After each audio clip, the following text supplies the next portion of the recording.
Hello, in this compilation you'll hear 3 more clips from episodes recorded so far, these under the theme of escaping the homeland, and this is part 2. These ones are stories told by 3 women of different ages. A Russian refusnik who was arrested and threatened by the KGB for her and her husband's political activities. An Eritrean who escaped religious persecution and forcible and indefinite conscription into the army. And the third is something of an epic saga to escape Czechoslovakia after refusing to join the Communist Party. And these stories are hopefully a reminder that refugees can come in different forms and that the repressive conditions of post-war communist Europe are still repeated today in other parts of the world. And I hope these encourage you to listen to the full episodes, which are also really great stories from the Czech Republic, Russia and Eritrea.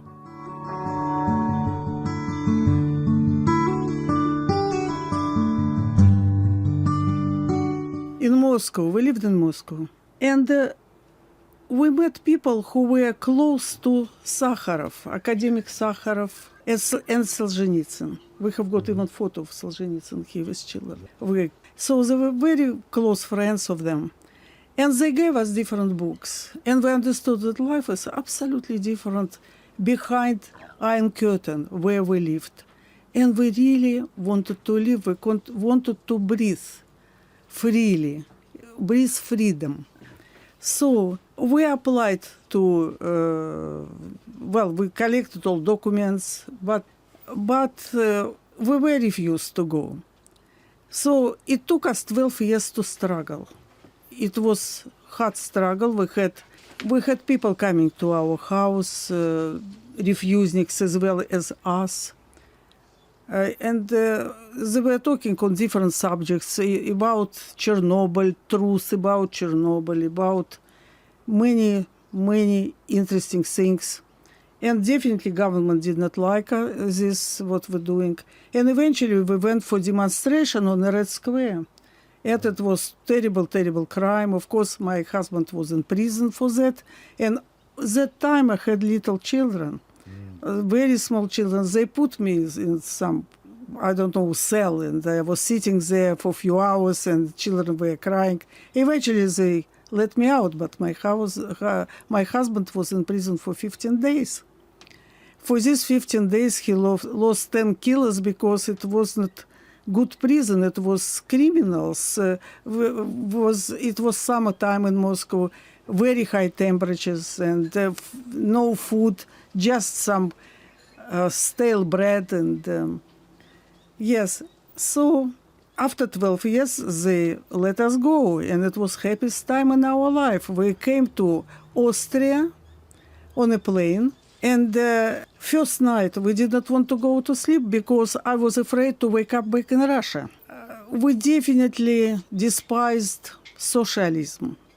But first time living abroad, it was so strange. It was high happiness. But first time I remember, now I can laugh, but that time I was crying. I went to supermarket and I did not know what to buy because everything wrapped, everything is so beautiful on the shelves. And I never seen it in Moscow, never. We didn't have supermarkets that time. Yes, and then I started crying. And I said to my husband, let us take what people take. So I don't know what it is, but we will survive. It's a wonderful world. We've done that. Yes, and we finished going to Italy. That time there were not many refugees like us, like a few people from Ukraine. They put us on train from Austria, and we finished in Italy, in Rome. In Rome, they put us in a hotel for a few days, and after that, they said that we can move in Italy freely as we want. It was another strange thing for us. We finished in where all Russians go, because that time we didn't speak another language, just Russian. And we went to Ladispoli. It was a wonderful place on a beach, Mediterranean beach, 45 kilometers from Rome. And was a wonderful life. We applied to go to Australia. Other people applied to go to America. We went to Australia because we thought we still were very brainwashed, and we thought that America is terrible, terrible, terrible place. After that, living in Italy 1 year, during that time it was company organized by Russian refugee, and we were traveling around Italy for a very small amount of money, and it was absolutely wonderful. So we knew what Italy is. We already started to understand what this world, but still it was not fully understood, of course. So we took plane. They put us on plane to Sydney, to Australia, eventually, in 1 year time, which is wonderful time. So, had you been sort of politically involved or active for a while? Oh, definitely. Definitely, yes. That's why they kicked us out. One day in January, after 12 years of struggling, telephone rang, and my husband picked up telephone, and it was man's voice saying, "You can get out." They never would, if they call from government or KGB, they would never introduce themselves. They always were Ivan Ivanovich. Yeah, all of them. And that's it, and we left. Yes, we were politically involved. I had person coming to my place when my husband was in prison, in political prison. They came, talk to me. I was by myself in our flat in Площадь Nagina, with children, of course. And he came and he asked, "May I come in?" And I said, "Yes." And he said, "I just want to ask you a few questions." Very friendly, he was talking to me. That's why I let him in. And he said, "Would you finish this? We want to take your children and from you, because what you're doing is not the right thing. You're against government, against our system." And I said, "No, I will never finish," because I thought if I will be scared, and I said, okay. And he said, "We will give you your job back," because I was kicked out from my job, of course. Again, I was in Moscow University, working in Moscow University. They kicked me out. And I said, "No, we will be continuing." And this guy left. And that's it. And quite a few time and passed. And this phone call from Ivan Ivanovich that we can go. And it was absolutely wonderful. I just could not move. I was happy. I could not move. I was sitting and I was together with my chair. I could not stand up. Yeah. It was such a shock after 12 years.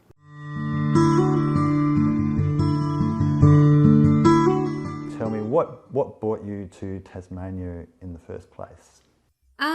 The first place, I was a refugee in Ethiopia, so I was waiting to any nation to take me. So Australia was willing to take refugees, so that's why I came to Tasmania.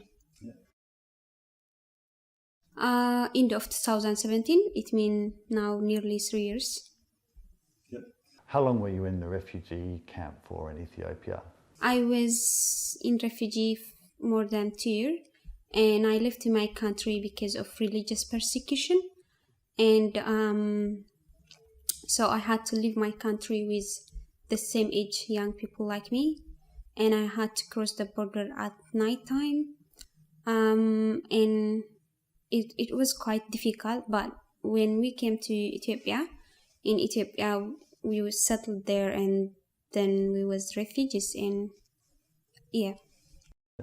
And as a refugee in Ethiopia, do you have any rights there? Like, what can you do? Actually, nothing. Just it's a big camp, and you just sit there. I used to work in hospital because I can read and right at that time. So they allowed me to work in the hospital, but the money I used to make was not that enough. But you can't work like most people had to stuck in the refuge and just wait someone to support them from overseas or something. Or they have this food, they call it, they give you 16 kilo of wheat and 1 kilo of lentils and 1 liter of oil and 2 soap and then 1 kilo maybe sugar. That's it for 1 month for one person. So most people can't survive with that, so they had to wait from other friends from overseas, or they had to work. But the work, I told you, is not enough money, but it was okay comparing with nothing. So how old were you when you left Eritrea? I was 17. Okay, so pretty young. And were you on your own, or did you flee with your family? I was by my own, with a friends. Yeah.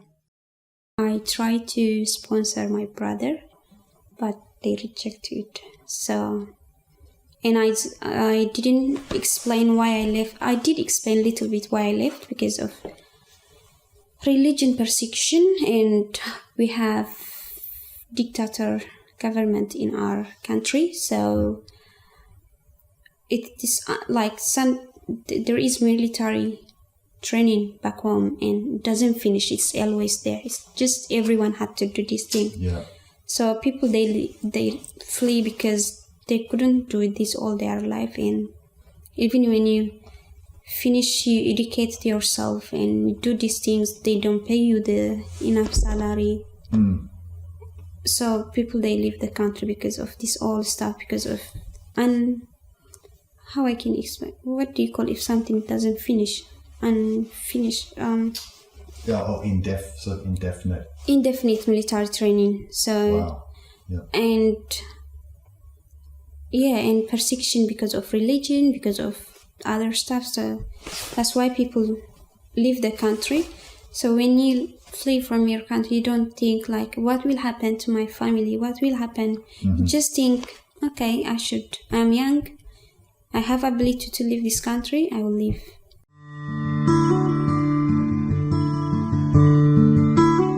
My husband was really connected. His family was many hundred years old farmers, so he was really connected to the land, and he would not leave. And we found work again, which we really loved, with horses and in mountains on the other side of Republic.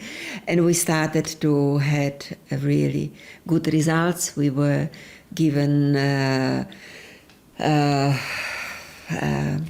full flexibility to start breeding specific horses. And after a couple of years, we were quite successful, and we thought we found our haven, in the mountains again. And some journalists came and did interview with us, and the interview went into newspaper media. And few days after, we got knock on our door, two members of Communist Party saying, well, you're doing very well, but we realized you are not in Communist party members. You are not in Communist Party. So it does not work like that. You have to be, Communist Party members. Right. And we just laughed because we thought, we are having good results. We are in mountains. We've got no harm done to anyone. And we're just focusing on horses. But it continued for several months to the point that they would be coming at night, 11 o'clock at night. Yeah. Two people knocking on the door saying, here it is, you sign this. And then threatening, it's easy, to remove you from the job. Your kids we had two sons at the time, your boys will not get to study at all. You know, you will lose your jobs, that was always, you will sweep, you know, the footpath in a city somewhere. You will not be working with horses. You just have to sign. And that was, you know, so blatant that, you know, it gets to you after a few months. Yeah. And I was crying, and I was really, and then I said, I can't stand this. We just have to go. My husband was very reluctant. He did not want to go. But my auntie and uncle were in Tasmania. Oh, okay. And so I was hoping that, you know, we could connect with them, and then we did through other friends. So the steps were we would not be able to leave. So we had to sign. So we signed to become waiting members of the Communist Party. And we signed in February, I think it was February. And we said, okay, but we want to have a holiday in Croatia. And to have a holiday in Croatia, you had to have references or permission from your employer, from police, from your city council, and from neighbor. And we said we want to go to have a holiday. We didn't have holiday, you know, ever. We want to take our boys to see the sea, and it had to be signed by manager, by CEO of there was forest company, and he was not signing it, and we had to go and, you know, get the holiday and you know, booked. And so one day I went to see to his office, and he was at the meeting, and I said, it's really urgent, you know, it's really urgent. And his secretary let me in, and he, in front of other 5 people, he said, of course, I'll sign it, but, you know, hopefully you are not going to escape, ha, ha, ha. And I said, of course, you know, we've got the horses, you know, family here. So, yeah, and then my husband had to go and sleep overnight on the street to get in the office, because there was just one real estate, no, not real estate, travel agency office close, and everyone who wanted to go overseas had to queue there for a long time. So with all the paperwork and the references, he went there, he slept on a path with other people. So we got in, and when we got in, they were able to give us or provide permission, you know, to leave the Republic. But we had to apply for visa, that we are going to have. We are going on holiday. So we applied for, you know, the police, and we didn't